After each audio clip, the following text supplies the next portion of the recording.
Fresh off of an NBA championship, the Toronto Raptors came into this offseason with a lot of uncertainty. The Raptors didn't have a lot of cap space to use, even with Kawhi and Danny Green becoming unrestricted free agents. So if Kawhi leaves, there's no way they could replace his production with just under $13 million to use. With Kawhi making his decision to join the Clippers almost a week into free agency, the Raptors were left with limited options. The Toronto Raptors traded away their so coming into the draft they only had the 59th pick in the Kawhi deal and selected Juan Hernandez.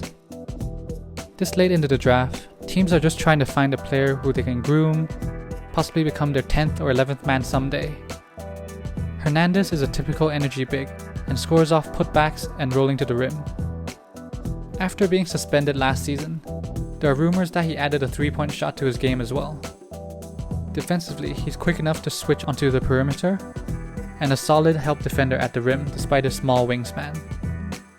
At 22 years old, he's still relatively raw on both ends of the floor, and he won't see much floor time in his rookie season. They also signed Sagaba Konate, who is a shot-blocking menace in college who added a 3-point shot to his game. The Ringer described him as the Hulk because of his bulk, similar to Ben Wallace. At 6'8", he's undersized. His bulk limits his lateral quickness, and his feel for the game is below average, which is why he went undrafted. Same as Hernandez, Konate won't see the floor a lot in his rookie season. They'll both fit in nicely into their G League affiliate and replace Chris Boucher, assuming the Raptors will groom him as their third-string center next season. They also signed Terrence Davis to a 2-year contract that's only guaranteed for a year. He's an undersized defensive wing with an underdeveloped offensive game. He has the 3-and-D potential with some sprinkle of playmaking. Most mock drafts have him going in the second round, and some even as high as the late first round. After going undrafted, he had an impressive summer league performance and silenced the critics offensively. He'll probably split time between the Raptors and the G League. If he can replicate his shooting performance in summer league, he could carve out a role in his rookie season, since the Raptors have a lot of shaky shooters on the wing. Out of the 3 rookies, Davis will most likely become a rotational player, probably similar to Etuan Moore. I don't usually dive into that much detail into late second round picks, but ever since Masai Ujiri took over the Raptors, they have been doing well with developing their young players, like Siakam and VanVleet. So don't be surprised if they're able to maximize Davis, Hernandez, and Konate's potential. When Kawhi was first traded to the Raptors last year, everyone thought the only way he would stay is if they win a championship. Fast forward to this offseason, Kawhi still left in free agency. With limited cap space and an aging core, the Raptors bought low on some young prospects. They signed Stanley Johnson to a 2-year, $7.5 million contract with a player option in his second year. There's no sugarcoating it. Johnson's offensive performance in his 4-year career has been underwhelming. His poor production has only been magnified after being selected ahead of Devin Booker and Justice Winslow in the 2015 NBA draft. His lack of improvement in his 3-ball is worrying, but his poor efficiency within the arc is more alarming. Part of this could be attributed to the team. His team has been below average from 3 in 3 out of the 4 seasons he's been in the league. So finishing at the rim will be a lot harder when help defenders aren't worried about their man. As for his poor 3-point shooting, you can argue that at least he's taking them. What I mean is the team would rather have Marcus Smart instead of Andre Roberson on offense. The willingness to take threes provides more spacing than not taking it at all. That's right, I'm looking at you, Ben Simmons. Before last season, Smart's production was very similar to Johnson's. Both of them are great defenders, but never averaged above 40% from the field, and were poor shooters from deep. So why did Smart get a $13 million per year contract while Johnson got 3.7? Smart was in a much better situation in Boston, where he was surrounded by shooters and playmakers. Johnson will be joining an experienced Raptors team that has a lot of shooting and playmaking around him in Lowry, Siakam, and Gasol. Johnson is probably the best playmaker for the Raptors on the wing, so I believe his playmaking potential will be on display next season. I don't expect him to become a 40% shooter from deep next season, or even league average, but a slight uptick compared to last season would be a win. Playing on a team that can cover his offensive weakness next season, I expect Johnson to outplay his contract value, so this was definitely a bargain signing for the Raptors.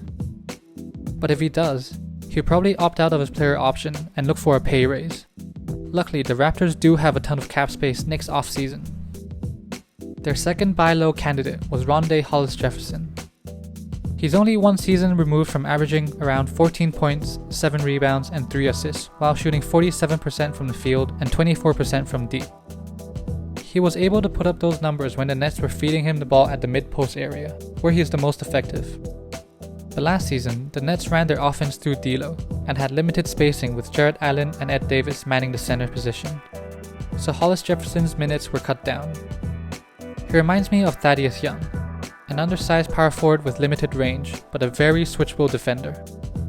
Defensively, Hollis-Jefferson can keep up with the guards and forwards, and this has been his calling card since the day he joined the NBA. His skill set is hard to accommodate because of his limited shooting range. He's best suited playing the 4 along a stretch big, which is why he's headed to a perfect situation in Toronto. He'll play alongside either Gasol or Ibaka, who are both capable shooters.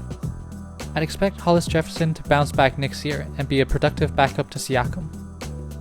Adding a 24-year-old defensive forward for a minimum is a steal, especially since his decline in production with the Nets last year was due to team changes. Getting Johnson and Hollis-Jefferson at that price was great. They were teammates during college, and both of them have something to prove in this upcoming season. Having both of them as your backup forwards, the Raptors' defense won't take a step back even when they sit their starters. Also, a rotation of OG, Johnson, and Hollis-Jefferson would make up for some of the defensive impact that Kawhi had on the team. Offense, on the other hand, would not, which brings us to the next addition. The Raptors signed Matt Thomas to a 3-year, $4.2 million contract. The 25-year-old 6'5" guard is the definition of a shooting specialist. During his 2-year career in the EuroLeague, he averaged 47% from beyond the arc and almost 49% last season. I mean, look at these numbers. 99% on catch and shoot jump shots when left unguarded. But then again, we have to take it with a grain of salt. The NBA 3-point line is longer, and more athletic defenders will be closing out on him. He fills a need since their top shooter in Danny Green is going to the Lakers. Besides that, Thomas doesn't bring much else to the table. He might sprinkle a bit of playmaking every now and then, but his below average athleticism and physical tools limits his ability to defend. He's probably their 11th man, but his shooting ability will get him minutes in the upcoming season, since the Raptors will need Thomas to space the floor for the defensive wings, who in turn can cover for his defensive weaknesses. The Raptors continued their theme of signing young developmental projects by signing Cameron Payne to a 2-year contract, which is partially guaranteed. The contract value hasn't been reported, but I expect it to be the minimum. Payne is an inefficient scorer, who has flashed some potential of being a decent floor general. He's also a below average defender, so he'll have to become a better 3-point shooter to stick in the NBA. He'll be the Raptors' 3rd string point guard, probably an insurance if Lowry or VanVleet gets injured or traded. So if his contract is anything more than the minimum, that would be an overpay. Re-signing a wing who has won a championship every year in his career doesn't seem like a bad idea, but getting him on a 2 years, $8 million deal is steep. He's never had a huge role throughout his short career, and honestly, his 3-and-D skill set is overrated. He can make threes, but his shooting numbers suggest otherwise. He's average defensively, but his physical tools suggest that he can do better. He's 23, so he'll still have time to develop into a decent 3-and-D player, maybe similar to Tony Snell, and I'm optimistic about the Raptors' developmental program. But $4 million per year is an overpay, considering his track record.